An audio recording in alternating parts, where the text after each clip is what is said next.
الحمدللہ رب العالمین والصلاة والسلام علی رسولہ الکریم اما بعد فاعوذ باللہ من الشیطان الرجیم بسم اللہ الرحمن الرحیم۔ آج کی ویڈیو میں ہم شب برات کے تعلق سے جو روایات بیان کی جاتی ہیں ان کے بارے میں جانیں گے کہ صحیح اور موضوع روایات کون سی ہیں۔ حضرت عائشہ رضی اللہ تعالیٰ عنہ بیان کرتی ہیں کہ رسول اللہ صلی اللہ علیہ وسلم نے رات کو کھڑے ہو کر نماز پڑھنا شروع کی، جس میں اتنا لمبا سجدہ کیا کہ میں نے یہ خیال کیا کہ آپ صلی اللہ علیہ وسلم کا انتقال ہو گیا ہے۔ جب میں نے یہ دیکھا تو کھڑی ہو کر حاضر خدمت ہوئی اور آپ صلی اللہ علیہ وسلم کے پاؤں کے انگوٹھے کو ہلایا تو وہ ہل گیا، تو میں سمجھ گئی کہ آپ زندہ ہیں۔ پھر کان لگا کر جب میں نے سنا تو سجدے میں آپ صلی اللہ علیہ وسلم یہ دعا پڑھ رہے تھے: اے اللہ، میں پناہ مانگتا ہوں تیری معافی کے ساتھ تیرے عذاب سے، پناہ چاہتا ہوں تیری خوشنودی کے ذریعے سے تیرے غصے سے، اور میں پناہ چاہتا ہوں تیرے عذاب سے اور قہر سے۔ تیری معافی کے ذریعے سے تیرے عذاب سے پناہ چاہتا ہوں، اور تو اتنی خوبیوں والا ہے کہ میں ان کو گن نہیں سکتا، اور میں تعریف کر سکتا ہوں تو ایسا ہی ہے جیسا کہ تو نے اپنی تعریف کی۔ جب آپ صلی اللہ علیہ وسلم نے سجدے سے سر اٹھایا اور نماز سے فارغ ہوئے تو مجھ سے فرمایا: اے عائشہ، کیا تم نے یہ خیال کیا ہے کہ اللہ کے رسول تیری خیانت کریں گے اور تیری حق تلفی کریں گے، غیر کے پاس جائیں گے؟ میں نے عرض کیا: یا رسول اللہ، خدا کی قسم نہیں، لیکن آپ کا لمبا سجدہ کرنے کی وجہ سے میں نے خیال کیا کہ شاید آپ کا انتقال ہو گیا ہے۔ پھر آپ صلی اللہ علیہ وسلم نے فرمایا کہ اے عائشہ، کیا تم جانتی ہو یہ کون سی رات ہے؟ میں نے عرض کیا: اللہ اور اس کے رسول ہی زیادہ جانتے ہیں۔ آپ صلی اللہ علیہ وسلم نے فرمایا: شعبان کی 15ویں رات۔ اس شب میں اللہ اپنے بندوں کی طرف نظر رحمت سے دیکھتا ہے، معافی چاہنے والوں کو معاف کرتا ہے، رحم چاہنے والوں پر رحم فرماتا ہے، اور بغض رکھنے والوں کو ان کے حال پر چھوڑ دیتا ہے۔ اس حدیث کی کوئی بھی اصل نہیں، یہ حدیث درست نہیں ہے اور اس پر اعتبار نہیں کیا جا سکتا۔ اسی طرح ایک اور اسی قسم کی حدیث جو عام طور پر اخباروں میں اور بہت سی تحریروں میں ہائی لائٹ کر کے یہ باتیں لکھی ہوئی آپ کو ملیں گی، لیکن اس حدیث کی بھی کوئی حقیقت نہیں ہے، اور وہ یہ ہے: حضرت عائشہ رضی اللہ تعالیٰ عنہ نے بیان کیا کہ رسول اللہ صلی اللہ علیہ وسلم نے فرمایا کہ میرے پاس جبرائیل تشریف لائے تھے اور فرمایا: آج کی رات شعبان کی 15ویں رات ہے، اور اس رات میں اللہ قبیلہ بنو کلب کی بکریوں کے بالوں کے شمار کے برابر دوزخ سے لوگوں کو آزاد کرتا ہے۔ اس رات میں مشرک کی طرف نظر رحمت سے نہیں دیکھتا، نہ کینہ پرور کی طرف دیکھتا ہے، نہ رشتہ کاٹنے والوں کی طرف، اور نہ ٹخنے سے پاجامہ نیچے لٹکانے والوں کی طرف، نہ ماں باپ کے نافرمان کی طرف، نہ شراب پینے والوں کی طرف۔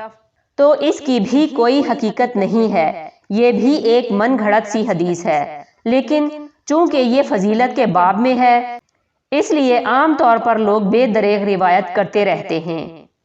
اسی طرح ایک اور موضوع حدیث ہے کہ آپ صلی اللہ علیہ وسلم نے فرمایا: جو شخص 15ویں شعبان کی رات میں 100 رکعتیں پڑھتا ہے تو اللہ تعالیٰ اس کی طرف 100 فرشتے بھیجتا ہے، 30 اسے جنت کی خوشخبری دیتے ہیں، 30 اسے آگ کے عذاب سے امن دیتے ہیں اور اسے دنیا کی بلاؤں سے دور رکھتے ہیں، اور 10 اسے شیطان کے دھوکے سے دور رکھتے ہیں۔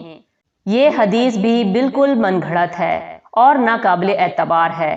اسی طرح ایک اور روایت بیان کی جاتی ہے کہ شعبان کی 15ویں رات میں جو شخص 12 رکعت نماز پڑھے گا، ہر رکعت میں قل ھو اللہ احد 30 مرتبہ پڑھے گا، وہ نہیں مرے گا جب تک وہ اپنا ٹھکانہ جنت میں نہ دیکھ لے۔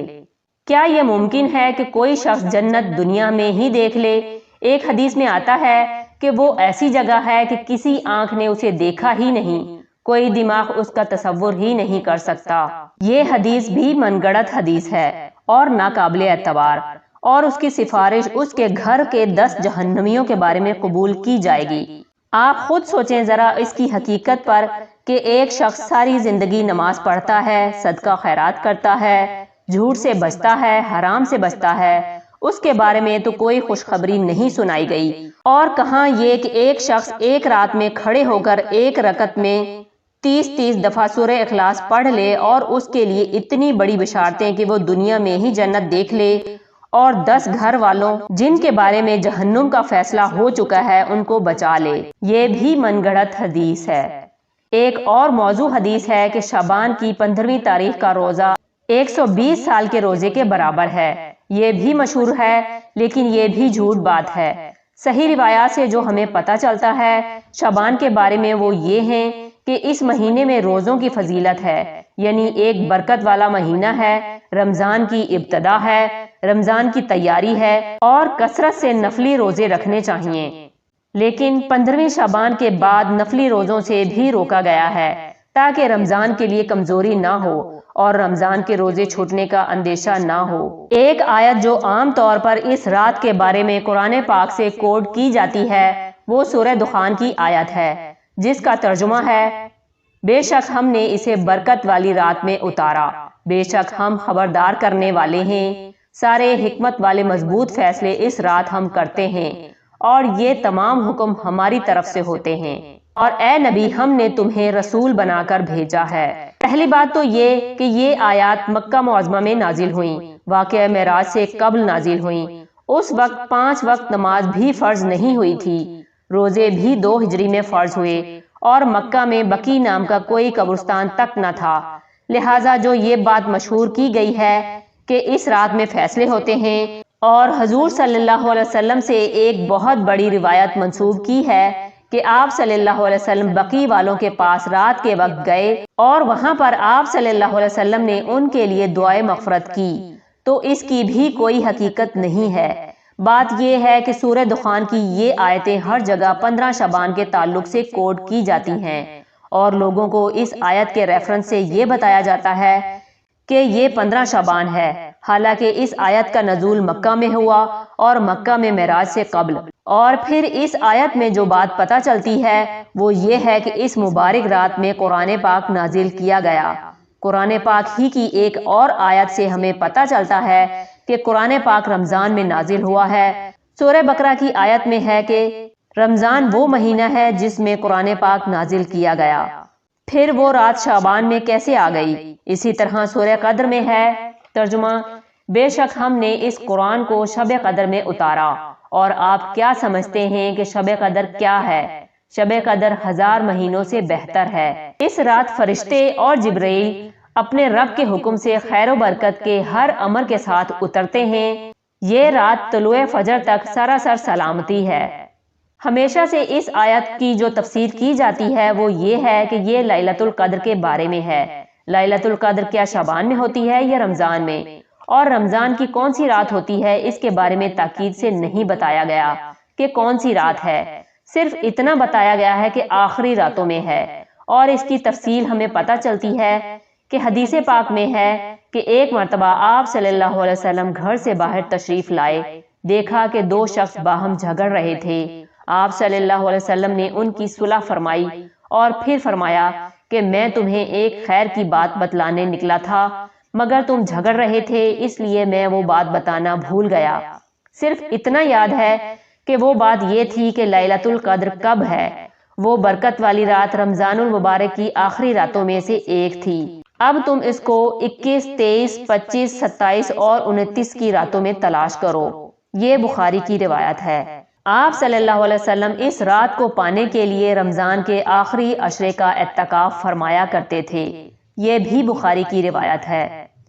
تو اس سے پتہ چلتا ہے کہ لیلۃ القدر، قدر سے مراد ایک تو قدر قدر و قیمت کے معنی میں آتا ہے، دوسرا قدر سے مراد تقدیر بھی ہے کہ تقدیر کے فیصلے اس رات میں ہوتے ہیں، نہ کہ 15 شعبان میں۔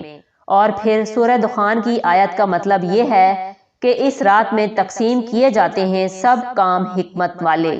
تو اس سے بھی پتہ چلتا ہے کہ سورہ دخان کی یہ آیت 15 شعبان کے بارے میں نہیں ہے، بلکہ لیلۃ القدر کے بارے میں ہے، جس میں قرآن پاک نازل ہوا اور جس میں لوگوں کی قسمتوں کے فیصلے بھی کیے جاتے ہیں۔